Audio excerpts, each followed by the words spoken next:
Ser un tolteca no es algo del pasado, pero no solo se mantiene vivo en quienes experimentan hoy día el camino del guerrero. La toltequidad, como una filosofía práctica, siguió y sigue en constante evolución, aprendiendo de los errores del pasado y perfeccionándose continuamente. Porque si hay algo a lo que debe estar dispuesto quien desee iniciar este camino, es al aprendizaje y al autodesafío constante. Hola, bienvenido a un nuevo episodio de Tlanextlan Podcast, en el que hablaremos sobre el camino tolteca y tomaremos como referencia a Ken Eaglefeather, quien escribió el libro que lleva este nombre. Ken comenzó sus investigaciones sobre la naturaleza de la conciencia en 1963 y, según él mismo relata, un día mientras caminaba por una de las principales avenidas de Tucson, Arizona, se encontró con Don Juan Matus, el mismo que introdujo a Castaneda en esta filosofía. Estuvo 10 años bajo su tutela, desde mediados de los 70 hasta mediados de los 80. En este libro nos cuenta su propio aprendizaje y su visión del mundo a través del camino tolteca que inició junto con Don Juan.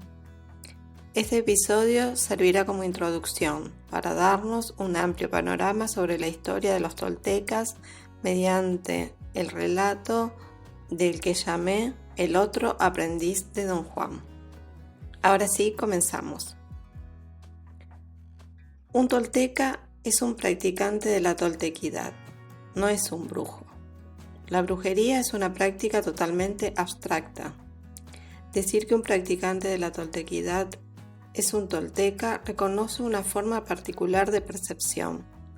Es tener una visión clara del mundo y técnicas para tomar conciencia de él, aunque debemos tener claro que no solo por iniciarse uno ya es un tolteca, sino más bien es la intención de querer llegar a serlo, o al menos aproximarse un poco a ello.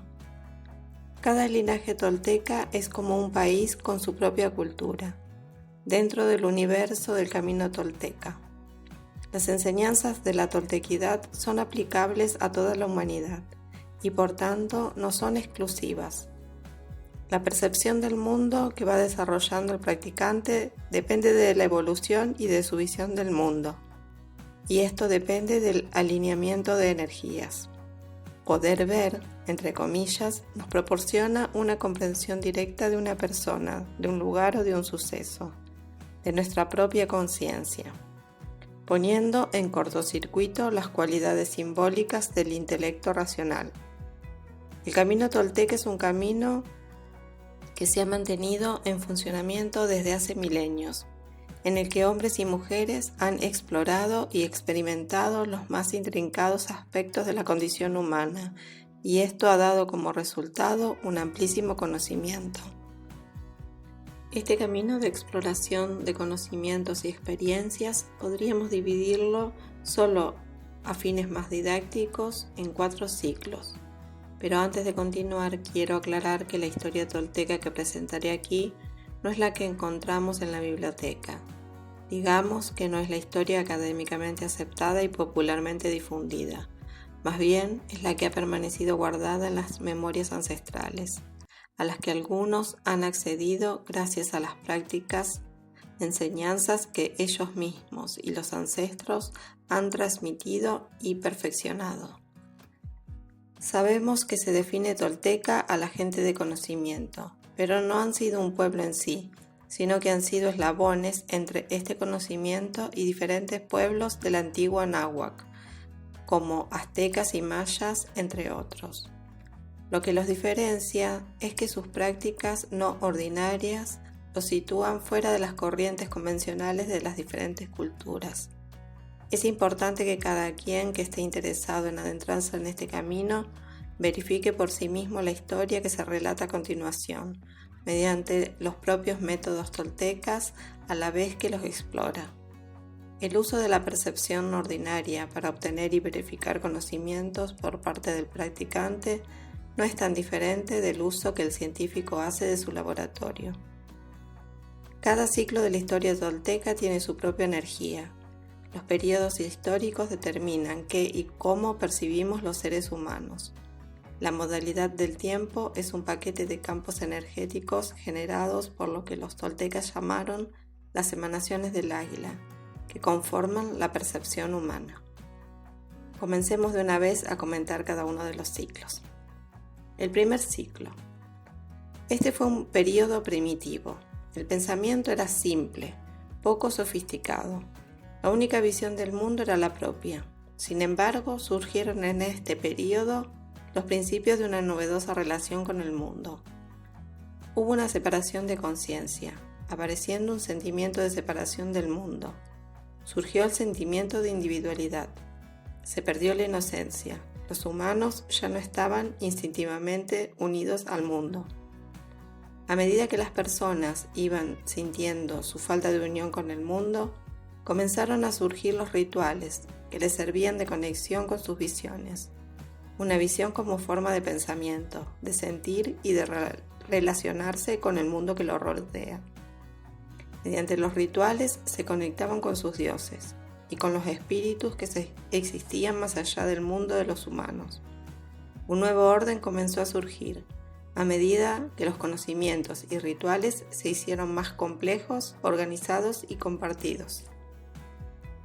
Este aumento en la complejidad de pensamientos y rituales dieron origen al segundo ciclo. Los rituales se volvieron tan elaborados que parecía que el objetivo era desarrollar la complejidad en lugar de explorar la percepción.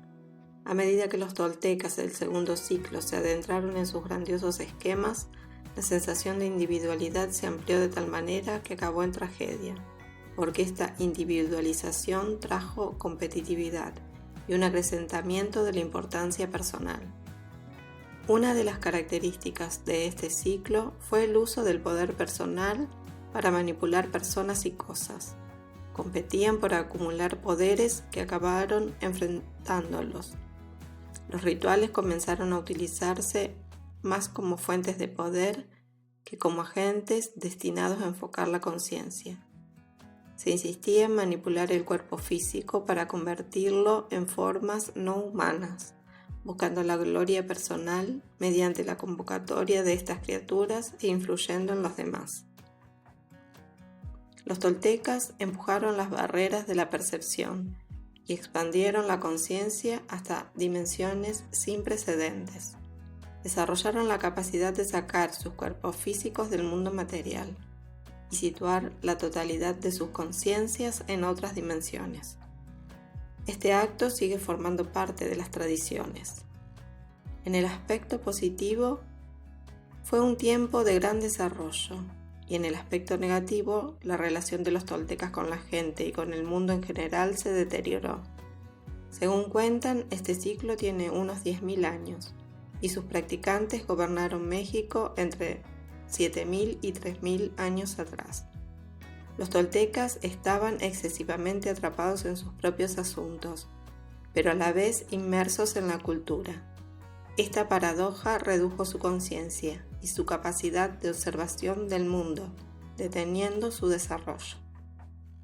Transición.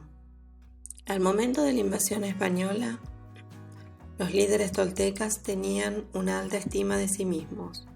Por tanto, tenían poca flexibilidad y adaptabilidad, y fueron los más fáciles de alcanzar. Sin líderes, la sociedad tolteca quedó desorganizada y fue conquistada fácilmente. Devastado el mundo que conocieron, los sobrevivientes se ocultaron en la marginalidad, se refugiaron en lo desconocido, la única forma de libertad que les quedó disponible.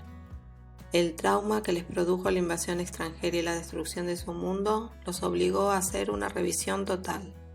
Desde allí lucharon por ser totalmente objetivos, por erradicar la importancia personal. Cultivaron un nuevo orden, intentando eliminar los excesos del pasado. Aproximadamente en este ciclo, los toltecas se dividieron en linajes. La división fue necesaria para preservar los conocimientos. Durante la Inquisición española, muchas de las antiguas prácticas habían sido eliminadas y seguían revisándose. Comenzaba a germinar el tercer ciclo. Reconocieron que su desequilibrio fue causado por la falta de armonía con el entorno, en particular con las personas. Durante la invasión, los toltecas vieron que los extranjeros reflejaban su propio desequilibrio. Entonces decidieron no hacer nada y solo limitarse a observar con desapego. A partir de estas observaciones desarrollaron aún más las prácticas del acecho. La invasión también los llevó a tener una visión del mundo más objetiva. Vieron que la percepción era el resultado del alineamiento entre las emanaciones internas y externas. Uno de los resultados de la búsqueda de la objetividad fue divertirse más con el mundo. Las prácticas del acecho, como el desatino controlado, son ejemplos de este cambio. El guerrero tolteca lucha por la gestión de su propia energía personal y suelta al mundo, obteniendo de esta manera más libertad y objetividad. Los toltecas del segundo ciclo eran brillantes y eso le permitió acceder a un nuevo ciclo. El camino tolteca resurgió fortalecido y más determinado. Los antiguos toltecas se dejaron fascinar por las complejidades que fueron alcanzando en su desarrollo. Y nosotros no nos damos cuenta que también en muchos aspectos nos encaminamos hacia un fracaso colectivo si no salimos del encantamiento moderno en el que vivimos. Un encantamiento que nos aleja de la naturaleza, de nuestro planeta y de nuestros semejantes. Podemos estar yendo sin darnos cuenta hacia un nuevo ciclo de destrucción, pero la salida es primero individual. Porque si no hacemos primero algo a nivel personal, poco podemos hacer a nivel colectivo. Por eso el camino tolteca puede servir de brújula para que cada uno se reencuentre con su grandeza personal y encuentre su camino, y así conformar juntos una nueva sociedad. Tercer ciclo. El tercer ciclo reconoció que el principal determinante de la percepción es la interacción entre las influencias externas e internas. Esto fue comprobado cuando les fue posible ver el cuerpo energético. Observaron que los patrones de luz externos se combinaban con patrones de luz internos, que eran idénticos a ellos, y creyeron que era este el alineamiento el que producía la percepción. Al mismo tiempo comenzaron a comprender que la percepción del movimiento es solo una creación, un intento de la mente. La visión tridimensional dio lugar al reconocimiento de que la profundidad es una percepción, no una realidad. Además, observaron que la visión materialista del mundo solo es un punto de vista, es solo uno de los tantos alineamientos de energía. El tercer ciclo surgió en medio del caos de la invasión y la Inquisición. El yugo de la opresión fue el trampolín para saltar a reinos más elevados de conciencia. Uno de los rasgos del tercer ciclo fue la comprensión, que consistió en reconocer los límites del conocimiento. Aprendieron y crearon una estrategia mucho mejor. El tercer ciclo alineó las cualidades como el equilibrio y la libertad con el comportamiento. Trabajaron en pulir su carácter más y más y continuaron sus prácticas.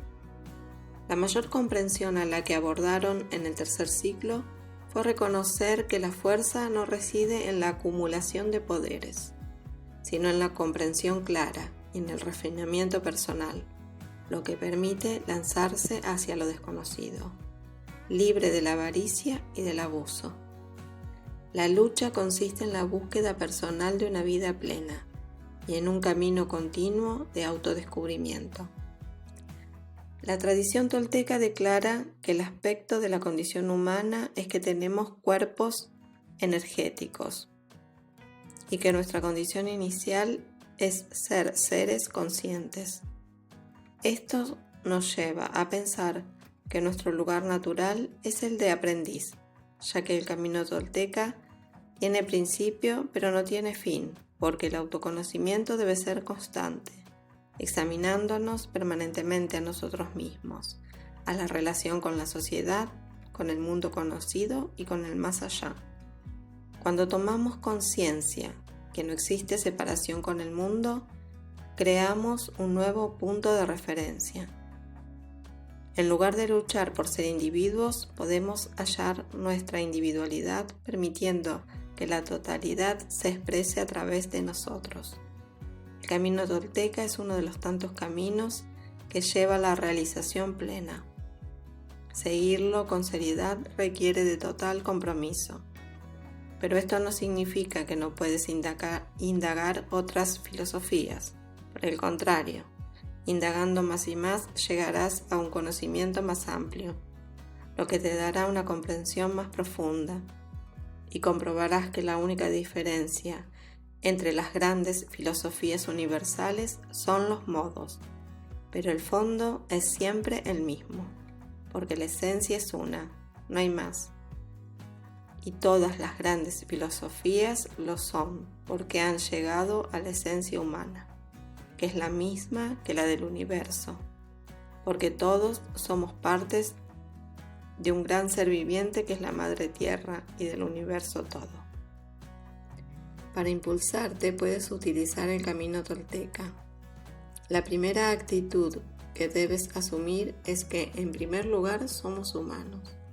Esto equilibra las prioridades, nos aleja del dogma y nos lleva hacia una experiencia real. Una de las cosas más interesantes del camino tolteca es que requiere que sus participantes lleven las cosas lo más lejos que puedan, que amplíen y profundicen. Justamente el desafío radica en no seguir ningún dogma, por más bello y seguro que te lo pinten, sino en que busques por ti mismo el conocimiento. Nos invita a liberarnos del pensamiento habitual y definir nuestra propia experiencia. Durante los tumultuosos años 60, cuando se proclamaba el amor libre y el uso indiscriminado de drogas, en estos años surgió Castaneda, con sus libros que detallan cómo acumular conocimiento y dieron un contexto para quienes buscaban nuevas experiencias, atrayendo un público nuevo. No hay que sacarle mérito por eso, porque gracias a la popularidad que alcanzó, sirvió para hacer visible muchas de las prácticas toltecas que llamaron la atención a millones de personas en el mundo, haciendo que públicos muy variados se acerquen a esta filosofía. Cuarto ciclo. Ahora es preciso reconocer que está ocurriendo un nuevo cambio significativo. La nueva estrategia consiste en integrarse armoniosamente en la cultura, lo que permitirá potenciar aún más las enseñanzas. Actualmente el mundo es cada vez más tecnificado y el camino tolteca es parte de eso. No está aislado del mundo, está dentro del mundo, utilizándolo y adaptándose a él para expandirse más y más. Por lo tanto, este cuarto ciclo que se inicia ofrece un suelo fértil en el cual prosperar. El énfasis que se pone actualmente en lo abstracto incluye la aplicación de sus prácticas a funciones sociales concretas. En otras palabras, no se limitan a ocupar solo un lugar específico en la sociedad, sino que un tolteca hoy en día, además de ser un tolteca, puede integrar cualquier ámbito de la sociedad. De ahí que estructuran sus vidas de una manera que le permita alcanzar en libertad sus objetivos. El camino tolteca no es una religión, no exige adoración ni reverencia, es más bien una filosofía y una metafísica, pero que no termina en la discusión de la realidad, sino que debe ser aplicada y vivida. Cada linaje que integra el camino tolteca aporta métodos, puntos de vista y técnicas. Sea cual sea el sendero elegido, el camino tolteca es una herramienta que nos ayuda a percibir lo sagrado, pero sin serlo. El camino tolteca abarca distintas actitudes personales, por tanto favorece, no exige, que cada uno cultive y aceche su propia individualidad, pero debe luchar por no tener una individualidad rígida, y una importancia personal desmedida.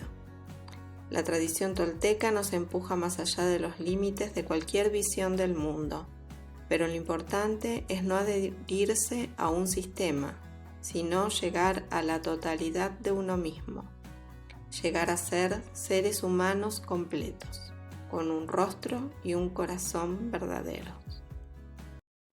Gracias por haberte quedado hasta el final. Espero que te haya interesado este episodio.